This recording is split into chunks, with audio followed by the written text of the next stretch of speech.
Emigracioni mbetet një nga fenomenet më të rëndësishme që ka formësuar shoqërinë shqiptare gjatë dekadave të fundit. Rezultatet e ankesës së migracionit të familjeve 2024 e realizuar nga Istat në bashkëpunim me Bankën Botërore ofrojnë për herë të parë një panoramë më të plotë mbi prevalencën reale të emigracionit sipas qarqeve, duke përdorur metoda të avancuara të peshëzimit statistikor për të siguruar përfaqësueshmëri kombëtare. Sipas analizës, emigracioni nuk është i shpërndarë në mënyrë uniforme në territorin e vendit. Qarqet me ekonomi më të dobët dhe më pak mundësi punësimi regjistrojnë nivele më të larta të largimeve, ndërsa zonat urbane dhe qendrat ekonomike shfaqin përqindje më të ulët.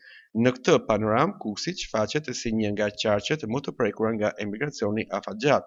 Të dhënat e anketës tregojnë se largimi në verilindje nuk është një fenomen i përkohshëm apo ciklik, por një strategji mbijetese për shumë familje.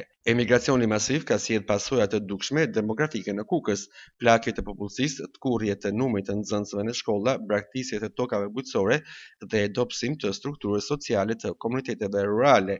Në shumë zona, veçanërisht në fshatat malor, mungesa e trajnimeve ka kthyer emigracionin nga zgjedhje individuale në realitet kolektiv. Në këtë kontekst, Kuksi nuk përfaqëson thjesht një qark me norma të larta emigrimi, por një simbol të pabarazive territoriale në Shqipëri, ku mungesa e alternativave lokale e shtyn largimin përtej dëshirës personale, duke e kthyer atë në domosdoshmëri ekonomike dhe sociale.